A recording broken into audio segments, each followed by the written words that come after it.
Best Leader for SOE atau State Owned Enterprise Transformation. Nah, sosok yang satu ini dikenal sebagai seorang pemimpin yang berintegritas dan berprinsip kuat. Memimpin transformasi BUMN sebagai korporasi good governance serta perusahaan bonafit dan juga profit. Terbukti Budi bahwa di 4 tahun terakhirnya kita bisa melihat ya capaian dan juga sepak terjang dari BUMN sendiri dan bahkan kemarin dividen BUMN untuk negara juga terus meningkat dan bahkan mencapai level tertingginya. Dan kita lihat tadi banyak penghargaan dari CNBC Indonesia Award tahun ini disabet oleh banyak BUMN kita. Artinya kinerja BUMN kita luar biasa di tahun ini. Betul sekali, sudah sangat jelas sebetulnya clue-nya ya siapa yang akan menerima penghargaan ini. Namun untuk lebih pastinya kita akan saksikan tayangan berikut ini.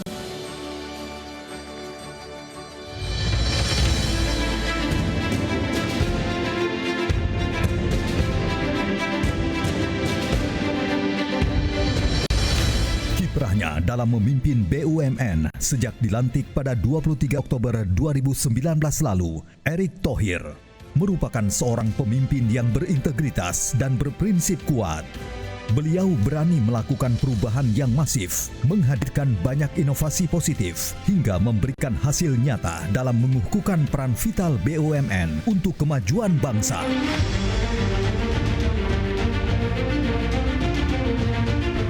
Meski berbagai tantangan hadir dan berada di tengah dinamika ketidakpastian global, BUMN di bawah kepemimpinan Erick Thohir berhasil menjadi agen pelaku ekonomi yang berkontribusi besar, bahkan sebagai agregator dalam pencapaian kinerja ekonomi nasional. Kerja keras Erick Thohir dan jajarannya, Kementerian BUMN berhasil memperoleh laba bersih sepanjang tahun 2022 mencapai 303,7 triliun rupiah. Bahkan hingga semester 1 2023, laba bersih BUMN mencapai 183,9 triliun rupiah, naik 12,9% dari tahun sebelumnya. Hal ini tentu bukan hanya pencapaian angka di atas kertas, namun image BUMN sepanjang ini dipandang sebagai pelopor dan korporasi yang good governance, serta perusahaan bonafit dan profit. Pada 4 tahun terakhir, laba kontribusi BUMN untuk negara terus meningkat. Transformasi BUMN telah mencapai hasil optimal dengan keuangan serta organisasi BUMN yang lebih kuat dan sehat sebagai tulang punggung ekosistem ekonomi nasional, menjadi salah satu faktor penting dalam pertumbuhan Indonesia hingga periode kuartal 3 2023 sebesar 4,94% secara tahunan.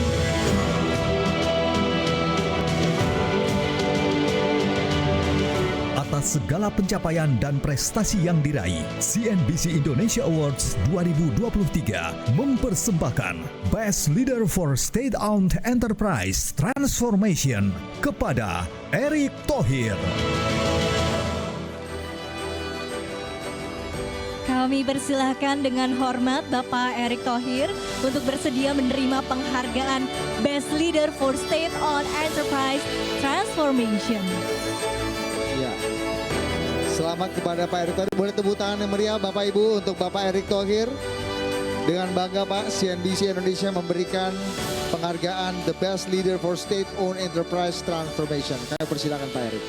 Kami persilakan untuk memberikan acceptance speech-nya dan Assalamualaikum warahmatullahi wabarakatuh. Salam sejahtera untuk kita semua. Shalom, Om Swastiastu, Nama Budaya, salam kebajikan.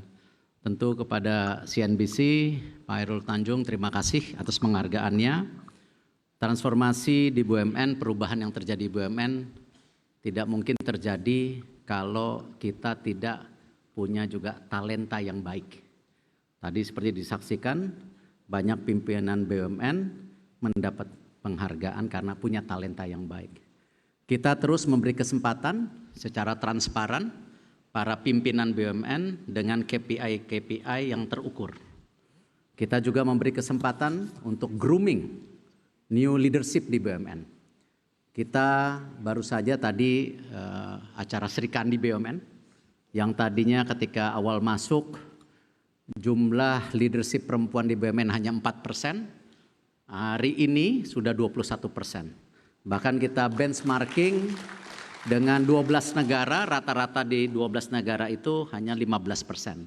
Dan McKinsey menulis bahwa dengan adanya peningkatan kesetaraan gender, ya kurang lebih di tingkatan 10%, itu kontribusi hampir 3,5% dari revenue kotor di atasnya. Jadi terbukti impact-nya seperti itu.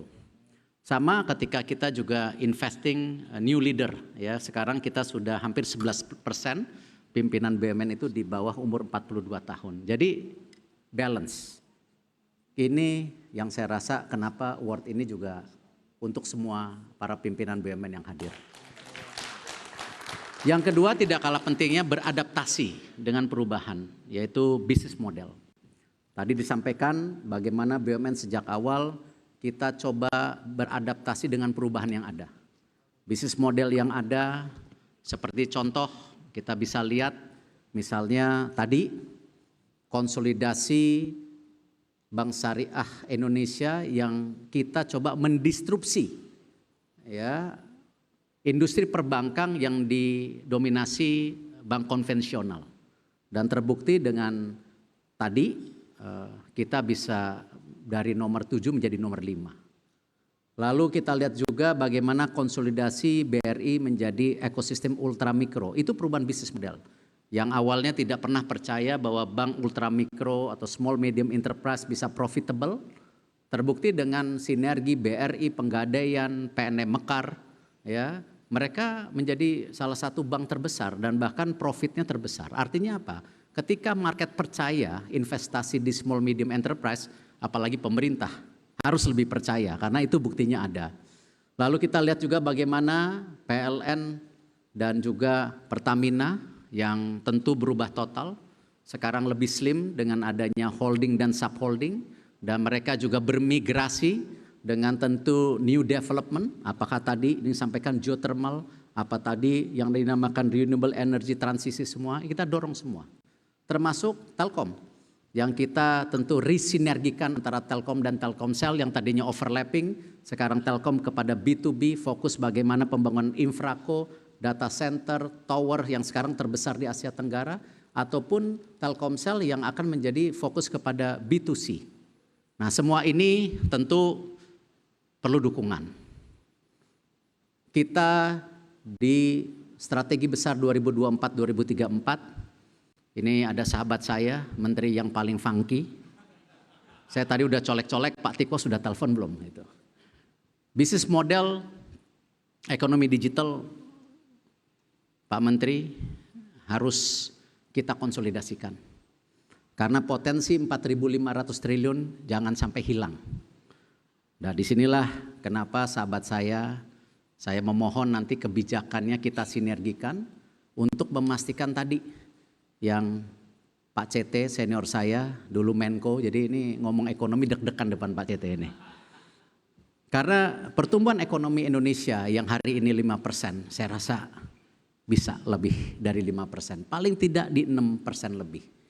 Ada potensi yang luar biasa. Ketika tadi kebijakan yang diambil, misalnya oleh Pak Budi Ari, membangun policy ekonomi digital kita yang bisa menaikkan angka sampai 4.500 triliun. Atau kemarin saya sama Pak Sandi ketika kita di Labuan Bajo, saya bicara, PDB kita itu 19.700 di mana masih didominasi Datullo pertambangan. Pertambangan itu 2.304 triliun.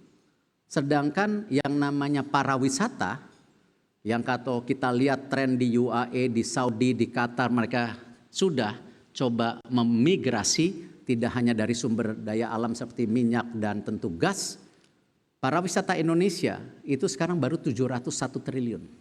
Bayangkan kalau bisa jadi nomor 2 aja di bawah pertambangan 2.300 mungkin pariwisata di 2.000 triliun, yakin pertumbuhan ekonomi dengan growth dari pariwisata dan ekonomi digital ini bisa 6,5%. Nah disitulah kami dari BUMN sama, kita terus mendorong yang namanya perubahan beradaptasi dengan semua policy yang pemerintah bisa sinergikan.